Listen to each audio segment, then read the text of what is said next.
Bali ngayon, punta ako sa Leblanc. Dito sa may, Leblanc. Parang basa ko, Bistro and Hotel eh. Dito sa may, Antipolo.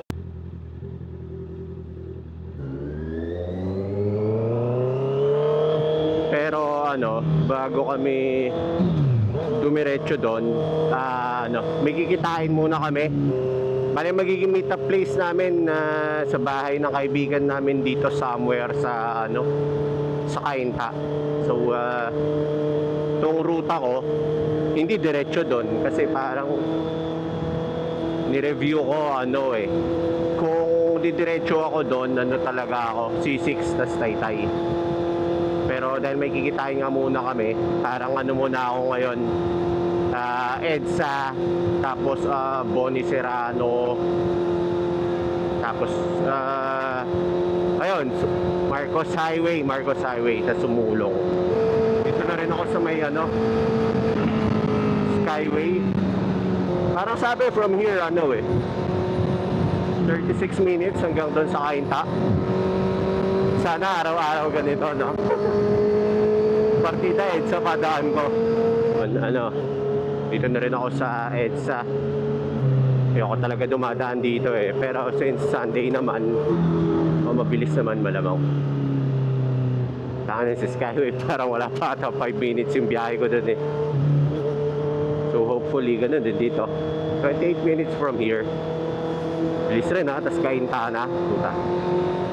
Itong EDSA, pag Sunday, parang expressway na galawan din eh. Maliban sa mga mga lubak. Kung wala lang lubak, parang expressway na din takbo mo dito eh.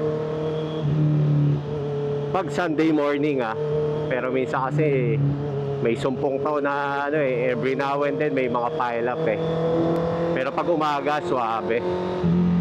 Sabi, kanan daw ako dito sa may White Plains. Ito yung malaking kalsada na gusto ko eh. Parang tagusata na ito yung pa Eastwood. Ito, ang ganda, lawak ng ina. Tapos puro private lang. Napakatipunan, okay. Hindi ko kasi kabisado itong lugar na to eh. Ang ganda Katipunan pala tumbok na ito. Ito pala yung start ng Katipunan Ave. Akala ko pag sinabing Katipunan Ave, yung malawak na agad. Meron pa pala siya parang yung talagang pinakapuno niya, yung auxiliary road na style. Ang alam ko kasi sa Katipunan Ave, matraffic, tas malawak eh. Tas yung tumbok, yung Boni Serrano, kanan. Kumanan na ako dito sa may Boni Serrano Ave. Familiar na ako dito, ito yata yung pa-Eastwood eh. Tama. Ito nga yan.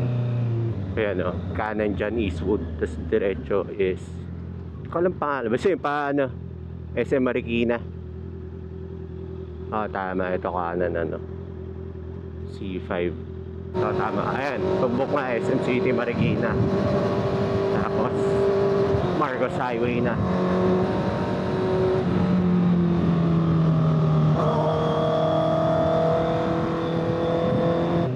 Marilaki vibes tong ruta na to Dahil magmamarilaki kami, kaso ang hassle pa pumunta doon. Ang dami pang checkpoint.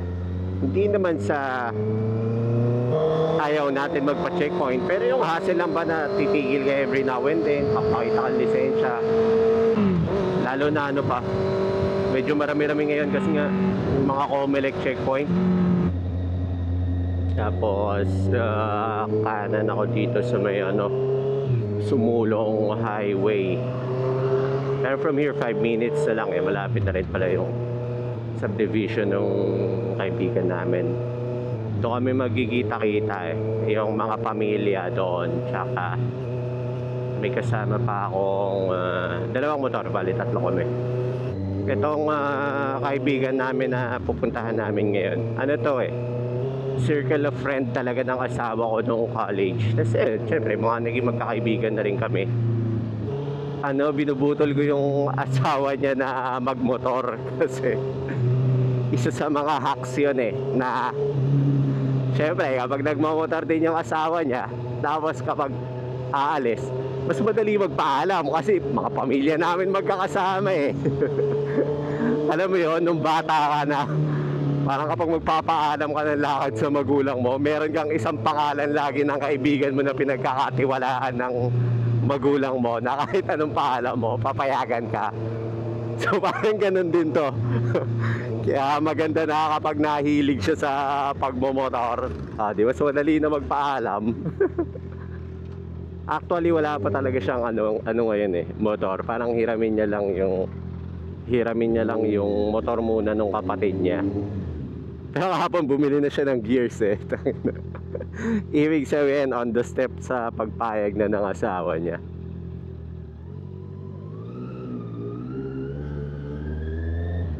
Yan na, dito itong may adventure. Kita ko na siya naglalagay ng gamit.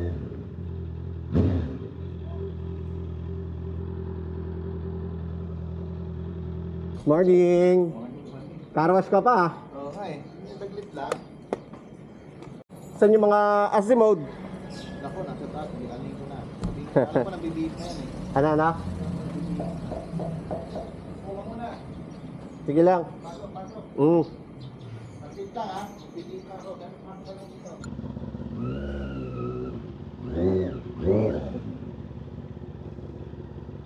Alis na rin kami. Ah? Ano yan? Content kita. Mauna ka, sunod ka kay Jay. Bonus kay Jay. Una si Jay. Tas ikaw, tas ako. May ID ka pa doon, di ba? ID. Wala na. Ako mo na. Hindi ako nag-iwan. Asang taga rito lang ako eh. Kami kukunin pa namin kuya. Oo. Okay lang. Sila rin naman ata kukuha pang ID eh. Ayun. Larga na rin kami. Hindi ko na na-video dumating yung mga bata eh. Pero from here, 16 minutes. Pangalan nung pupuntahan namin is yung The Bistro.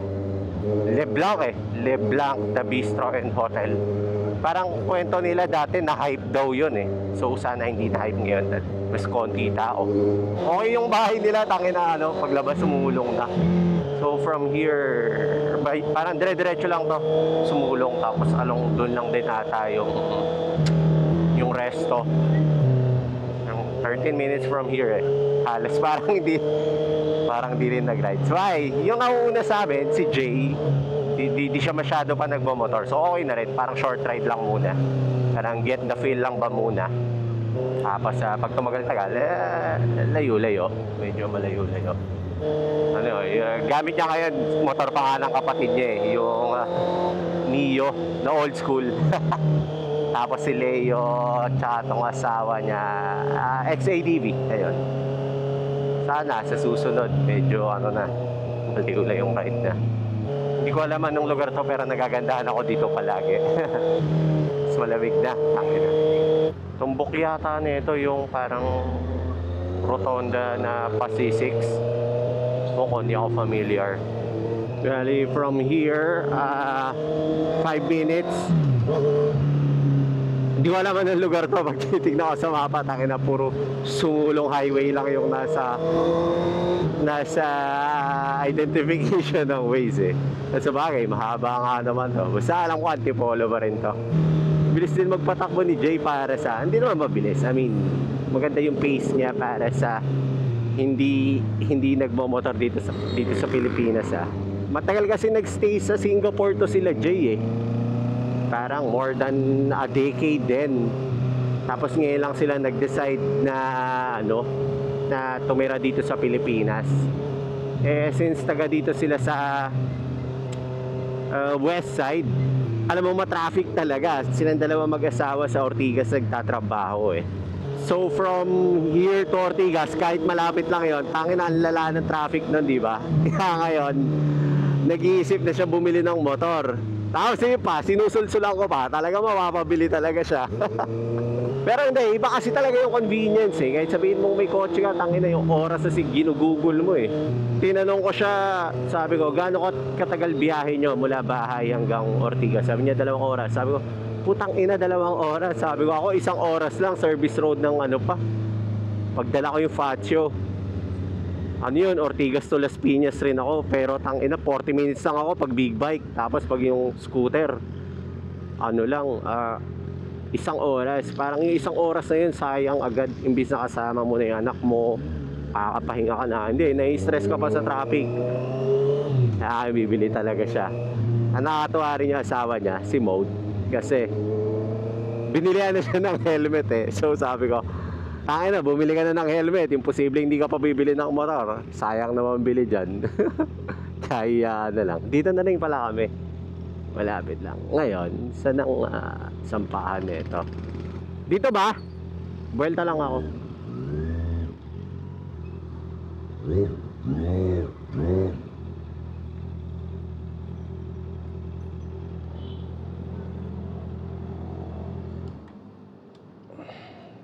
Ito pala yun. Hindi ko alam kung may outdoors pa to eh. Hindi ko alam kung may ano pa to.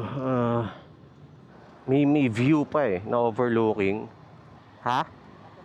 Malapit na yun. Ewan ko. Papa-reserve. Sige, sige. Excuse me. Papa-reserve. Under what name na lang, sir? Mac. Good for how many? For, teka. 15 mo na, 15. 15, sir. One side. Kahit ano naman. Kahit hiwalay po. Hiwalay. Pero maganda mas magkatabing lamesa sana. Ayan, Yes, sir. Bali, pang-apat po sila. Pangapat ako. Dito lang ba ano nila? Dining Sir, nila? may indoor din naman kami, sir. Kasi 10:30 pa po siya open since naka-breakfast buffet po kasi siya ngayon. 10:30 Bali, pa. 10:30 for a la carte. Okay, okay. Sige, sige. Thank you ah.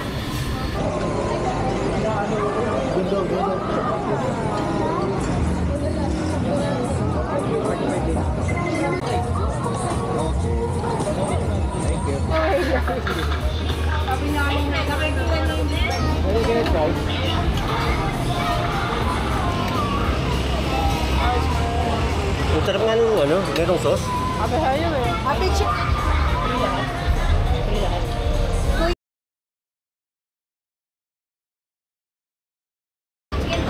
Chicken daw, chicken. Hindi ko alam apelido eh. Ay. Hindi ko alam apelido eh. Last one.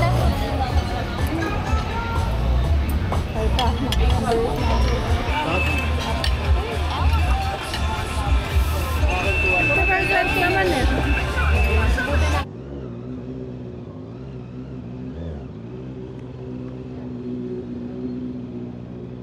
So tapos na rin kami, babalik kami doon sa bahay ng barkada namin. Tambay na muna kami doon. Okay rin, masarap rin yung pagkain nila dito. Medyo may kamahalan. Parang ano ata ito eh, premium na resort kasi. So ayun, tapos na rin nga kami. Ano bang magiging hatol ko? Bali, for the price, medyo may kamahalan siya. Kasi parang alam ko premium na ano yan eh, na resto. Yung mga pagkain nila, parang tinignan ko sa menu, nasa 400. At least, yung mga presyo, mga basic na menu lang yon, hindi pa yung mga main na courses. For the price, quality naman din yung pagkaka-serve, yung lasa, pagkakaluto, lahat panalo. Kung meron man akong isang ini-nitpick, una, sobrang daming tao. Tapos serving, medyo matagal. Ayun, other than that, food itself, kainan, okay naman. Dami rin nagpupunta. Dinadayo siya ng mga lalo na yung mga nagbibisikleta. Doon yung parang special nila yung yung champurado. Yun yung house specialty nila eh. Hindi ko natikman kasi sarap rin nung kinakain ko eh, pero mukhang okay naman.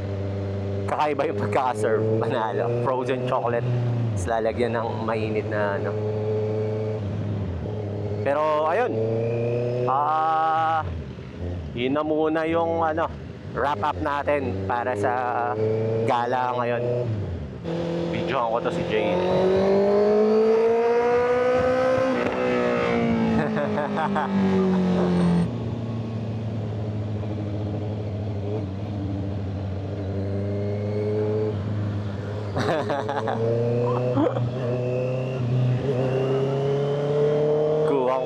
yung kapugian. So ayun. Dito ko na rin tatapusin tong video. Hanggang sa susunod na upload na lang ulit. Out na.